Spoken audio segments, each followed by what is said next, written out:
If you were consuming any of the British MSM over the past week, you would have thought the Masterchef presenter Gregg Wallace making some bawdy jokes while in the employ of the BBC was the biggest story in the world. Not only does the so-called disaster chef gate dominate the front pages, the legacy news networks have gone into virtual rolling coverage after his claim that the allegations about his behaviour were being made by middle-class women of a certain age. Kay Burley, a middle-class woman of a certain age, she's been livid.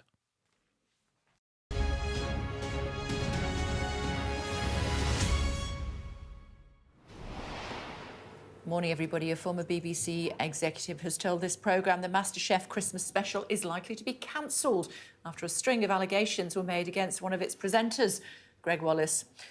And we've heard both major parties this morning express concern over the allegations. Yesterday, Wallace provoked a furious reaction after describing contestants on his show who accused him of making inappropriate sexual comments as middle-class women of a certain age.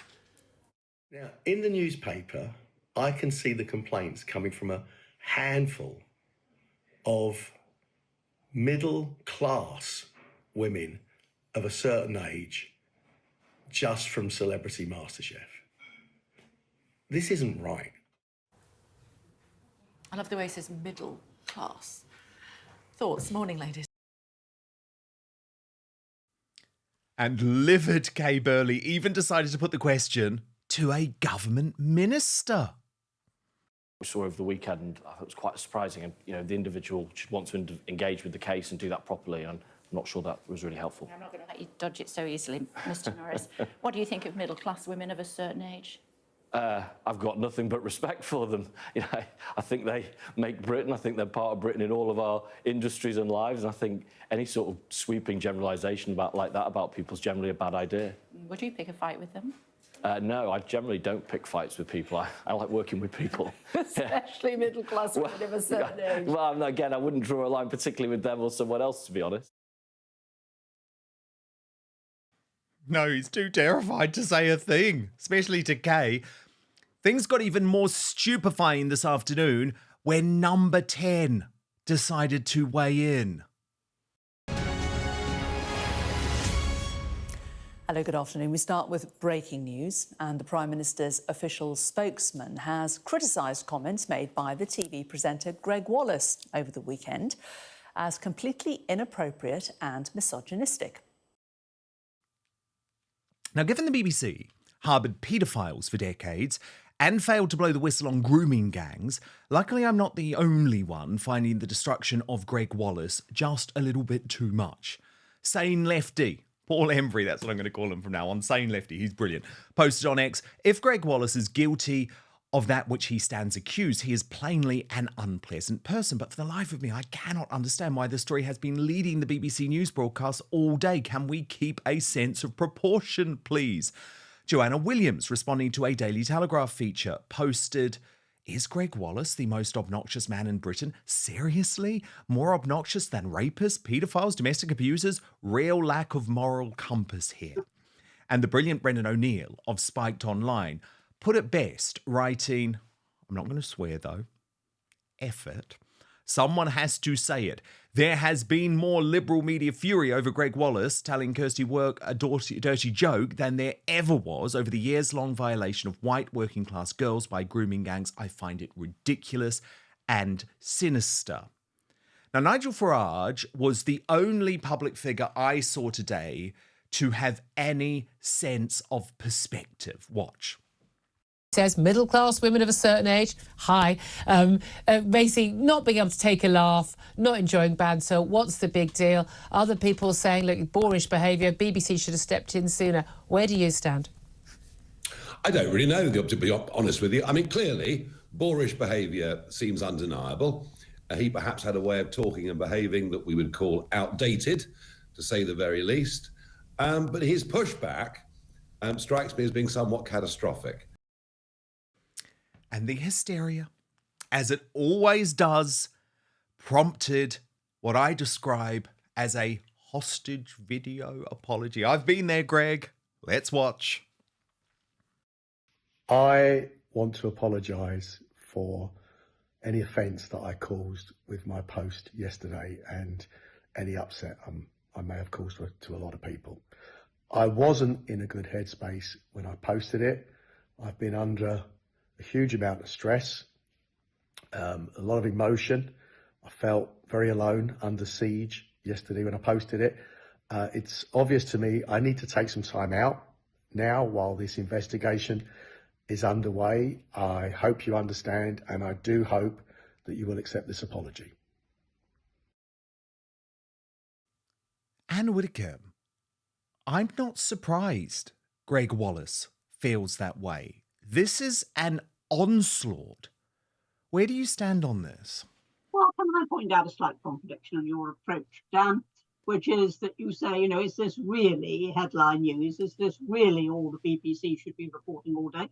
And then you run a major segment. What a hypocrite I am. What a hypocrite I am. Although I would say, Anne, I am covering and analysing the media take on this, which I think has been ludicrous and over the top. Yeah, I mean, I agree with you. It's completely out of proportion. And I don't think there's any doubt about that. But the way I deal with things that I think have got out of proportion is I ignore them. For example, for more than 12 months, I kept my Express column, very good column, by the way, every Wednesday. I kept my Express column a Harry and Meghan free zone. I said, I have heard enough. I am not interested in commenting on this silly pair. I am not going to comment on them. You won't find them mentioned in this column. And I stuck to that for 12 months. My agent, by the way, said to me, he said, you have to manage that for more than 6 weeks. They're so newsworthy. I ignored them. Although, Anne, I will say, when I went through my own cancellation, I was incredibly grateful that you used your Express column to speak up for me and say, this is mass hysteria. And in that case, it was mass hysteria, I think, to get me cancelled from GB News. That was obviously when Lawrence Fox had told an inappropriate joke on the screen, and I'd giggled along rather than maybe tell him off, even though we were after the watershed. And I guess because of my personal perspective on having gone through something like that, Anne, I know what it's like when the whole woke mob turns on you. And to me, it feels like Gregg Wallace has become the number one target in the country. I mean, this has genuinely been leading the BBC news bulletins over the war in Syria or foreign news, which the BBC is meant to specialise in. Well, I mean, indeed, you'd think what Putin's doing would be slightly more interesting. But no, I think what we have today is, and I thought this in your case, we have a very, very modern version of the witch hunt. Yes. And social media has taken the place of the Inquisition. Now, the only difference between the Holy Inquisition and what is going on social media today is there's no physical torture. But everything else is exactly the same. You find people with the wrong views. That might have done for the East German Stasi, but why on earth are we doing it in Britain? You find people with the wrong views, and then you persecute until they lose their jobs, until their marriages break up sometimes. Whatever it might be, you just keep on at that person, and you are using a power which is no different, absolutely no different from the power of the witch hunters. And what they depend upon, of course, is a compliant public actually joining in. And the witch hunters couldn't have found all those witches. They were denounced. They were denounced by busybodies. And that's exactly what is going on social media today. And it is appalling. And that is one of the reasons why I'm so devoted to reform, is that we do genuinely believe in freedom of speech, and we will not have cancellation. And it will be the people who cancel who pay penalties, not the people who are being persecuted for what is oft very little. And sometimes it may be serious, that's different. It is often a very little. Well, I did see Elon Musk the other day posted cancel culture has just been cancelled. And I'm delighted that that may be how he feels in the US, but it's certainly not how I feel in the UK, because I think this is the example of someone who is just going to be driven into the ground. And it's like, what do they want? What more do they want from this guy? Do they literally want him dead? And Anne, you have been in a lot of these showbiz type scenarios. Obviously, after you left politics, you became a reality star in your own right, a star of Strictly Come Dancing, and have featured in loads of the big TV shows. Did you see this sort of thing? Is it true that there's lots of sexualized humor? Because I can't imagine you putting up with that, Anne. Well, I wouldn't know. I mean, I would protest very violently, but not to the executives. I'd protest to the person and say, don't do that, please. You know, I don't find that funny. You want to do that, you do that with people who find it funny. Don't do it in my presence, because I don't. And that is how I would have tackled it. It didn't arise. I mean, Anton was the perfect gentleman. It really didn't arise on Strictly. But of course, I went through a cancellation in 2019. I was doing a theatre tour, and I went through a cancellation because my views on some aspects of the homosexual agenda were completely distorted and misreported. And in fact, I said to a lot of people who sent me communications on my website, etc., I said, sorry, are you reacting to the interview or to the media reporting? And several of them did come back and then apologise, having watched the interview. But I also found some gems. There were theatres who said, no, we're not cancelling. You can threaten all you like. We're not giving in to keyboard warriors. We're going ahead with this. The Lowther Pavilion, for example, up in Blackpool was tremendous. And I actually was quite heartened that there are pockets of resistance to this nonsense. And what we've got to do is to make that resistance more general. You know how often I talk about the need for free speech to be protected. Well, I've been increasingly thinking of the need for personal protection online from snoopers, bad actors, and hackers. And I'm delighted to tell you I have now found the fail-safe solution. But what's more, this VPN, or virtual private network to use the full term, is also a life changer when it comes to providing you entertainment and information from anywhere in the world, wherever you are. Let me introduce you to Surfshark, an incredible and easy way that encrypts all your internet traffic, meaning your online activity stays safe so you can shop, stream, browse, and conduct your banking online in complete privacy. But the benefits of Surfshark go way beyond keeping you safe online.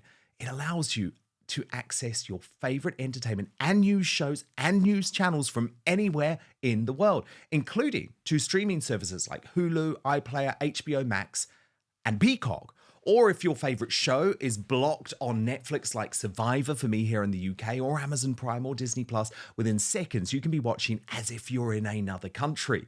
If you're traveling for work or on holiday, you can also get all your favorite content from home, including sports. And this is an insurance policy too against creeping censorship in many countries. For example, France has blocked Rumble for many months now. Watch anything, anytime, anywhere. This is true freedom, and you know I am here for freedom. A VPN can save you money too, because you can get that best deal from websites that change their prices depending on where you're buying from. There are other benefits too. You can use Surfshark on unlimited devices. That's very handy for me with my 2 phones, I have to admit that. And your entire household can stay safe with just one subscription, because there are over 3,200 servers in over 100 countries. A world of choice is at your fingertips. Plus, there's 24/7 customer service if this is your first time using a VPN, and I really do recommend it. So if you go to right now, surfshark.com/outspoken, you get an extra 4 months of Surfshark at an unbeatable price. What's more, Surfshark is so confident they're the best VPN in the world that you can give it a try for a full 30 days. And if you're not entirely satisfied, you will get your money back. So go to www.surfshark.com/outspoken for an extra 4 months of Surfshark at an unbeatable price. But now, back to the show.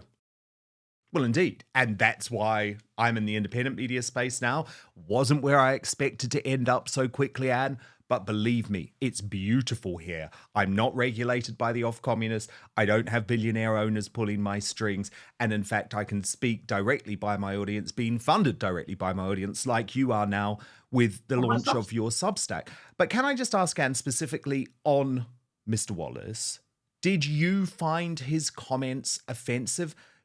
that this I thought witch that- hunt seems to be driven by middle-class women of a certain age? I don't know about offensive, but I found them profoundly stupid. And I thought, why on earth did he say that? He must have known that it was going to add fuel to the flames. It wasn't going to calm things down. I don't think he does, no. Why did he say it? Idiot. He shouldn't have said it. But, it having been said, I think there are much worse things around. Yeah, no, I think there are. I just worry that, I've even heard people now saying that John Turode should be cancelled. Now, John Turode is Gregg Wallace's sidekick on Masterchef. And this the claim is that, well, if Gregg Wallace was doing all of this terrible stuff, then John Turode must have known about it, and so he should be cancelled too. And this is the problem. When you give in to these forces, where do you stop? I actually once went and did a little MasterChef practice with John and Gregg, and I found them both to be perfectly nice people. Gregg was not inappropriate in any way, certainly not with me for obvious reasons, but not with anyone. However, what I would say, Anne, is that he has the type of sensibility that the BBC doesn't like. They're not into what I would describe as working class in your face humor. Now, Nigel maybe puts it in the right way in terms of saying it's socially unacceptable now, but should it be? Do we really want to get to the point where we are starting to manage people's jokes? Because isn't the world going to be pretty dull, Anne, if everyone's too scared to ever make a joke in a work setting? I think to be fair, conventions do change. And things which might have been perfectly acceptable a few centuries ago certainly aren't that. A few centuries ago, you would have referred to the working class as the canard, or as dogs, or something horrible like that. Well, you wouldn't say just because you once did it, you can do it now. So I think Nigel's perfectly right. There is a distinction between the past and the present. There are things you don't say now, or if you're going to say them, you say them in the full expectation of a funeral. As I say, I don't know why Gregg said what he said. But where I do agree with you is, yes, I think now we take offence far too readily at silly little things that really are not offensive at all. And not only does that damage free speech, but it does damage humour. People are now self-censoring. They don't crack jokes in pubs anymore. They watch very carefully what they say. How many times a day do you hear people say to you, "Oh, but you can't say that now"? To which my response is, "Yes, you jolly well can. Yes, you can." You can on this show. You can on this show. Look, Anne, I do on any show.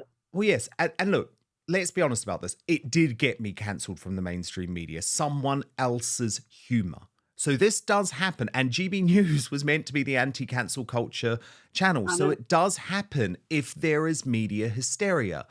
But I am proud, actually, when I look back. At the time, I maybe thought, I made a bit of a stupid decision there. But actually, I never viewed my role as being the policeman of someone else's language.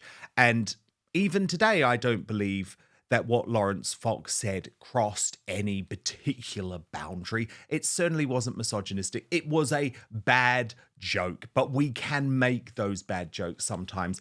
And actually, it's what Ricky Gervais says, isn't it? Sometimes it's okay to offend, and sometimes it's okay to be offended. And when I look at some of these people, like Asma Mayer and Emma Kennedy, who are saying that they were so terribly, mortally offended by Gregg Wallace, I think, come on, you're highly successful women. Gregg Wallace at the time. That's the point. What did they say to him at the time? As I said, if somebody really offended me, and really did offend me, I would say so. And I would say, just don't do that again, please. It's no good ages afterwards somehow then parading hurt and offence when you should deal with it at the time. And the one thing that I do think has grown up now is that people will resurrect things that happened years ago And, but they didn't at the time. They didn't complain at the time. Offence And archaeology. Indeed, because let me tell you, Anne, the types of conversations that were going on in the newspaper newsrooms that I used to work in 20 years ago would be considered completely unacceptable today. Now, do we do offence archaeology on people's conversations? Because that is the reality of what's happening to Gregg Wallace. A lot of these incidents took place up to 20 years ago. But look, Anne, thank you very much for pointing out that I'm being a massive hypocrite by talking about it today. It is so great to have you back, Anne. Absolutely love your Substack. Let me tell you, I've recommended it on my own Substack, so you can find it there and immediately link through. And Anne has 2 columns running a week, one for all subscribers and then one for paid subscribers, where she goes much more in depth into a Reform UK policy issue. And Anne, I hope you come back to Outspoken soon, now that we're Substack buddies. I will. Thank you. Thank you, Anne. So lovely to chat. Thank you so much for watching Dan Wootton Outspoken. Please click on my face just to the bottom left to subscribe to this brand new independent news source and turn on the notification bell so you'll be alerted to our brand new live shows, uncancelled interviews, and special royal episodes. Outspoken is also now available as a podcast, so you can listen to the show every weekday on the go, wherever you are.